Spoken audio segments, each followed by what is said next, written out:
সম্মানিত নাগরিকবৃন্দ, সাবেক পুলিশ মহাপরিদর্শক বেনজির আহমেদের অস্বাভাবিক সম্পত্তির বিষয়টি গেল এক মাস ধরে আলোচনায়। বেনজিরের ঘরে আলাদিনের চেরাগ শিরোনামে গত 31শে মার্চ অনুসন্ধানী প্রতিবেদন প্রকাশ করে দৈনিক কালের কণ্ঠ। দুদিন পর বনের জমিতে বেনজিরের রিসোর্ট শিরোনামে আরও একটি খবর প্রকাশ করে পত্রিকাটি। সাবেক আইজিপিকে জড়িয়ে এমন খবরে আলোচনা সমালোচনা হলেও নিশ্চুপ ছিল দুর্নীতি দমন কমিশন।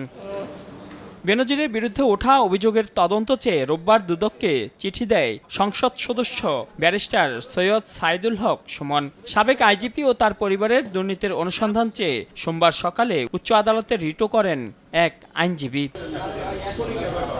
এমন প্রেক্ষাপটে সোমবার দুপুরে অনেকটা তড়িঘড়ি করে সাংবাদিক সম্মেলন ডাকে দুদক। এতে বলা হয়, গণমাধ্যমের রিপোর্ট দেখে গত 18 এপ্রিলই বেনজিরের বিরুদ্ধে ওঠা অভিযোগ অনুসন্ধানের সিদ্ধান্ত নেয় কমিশন। এক উপপরিচালকের নেতৃত্বে গঠন করা হয়েছে একটি কমিটি। তাহলে 5 দিন কেন নিশ্চুপ ছিল দুদক? 1, 2, 3 ঢাকায় জমি জিতে নিন 100% ক্যাশব্যাক সহ 20 কোটি টাকার পুরস্কার।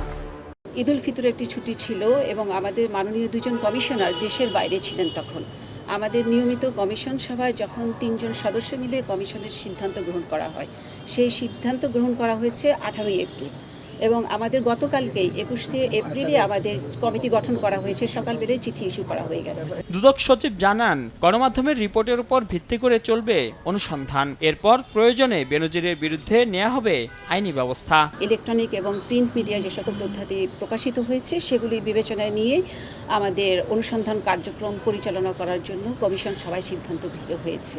এর আগে শনিবার সামাজিক যোগাযোগ মাধ্যমে নিজের বিরুদ্ধে ওঠা অভিযোগের বিষয়ে প্রথমবারের মতো ব্যাখ্যা দেন বেনজির আহমেদ। দুর্নীতির অভিযোগ অসত্য, কাল্পনিক বলেও দাবি করেন পুলিশের সাবেক এই প্রভাবশালী কর্মকর্তা।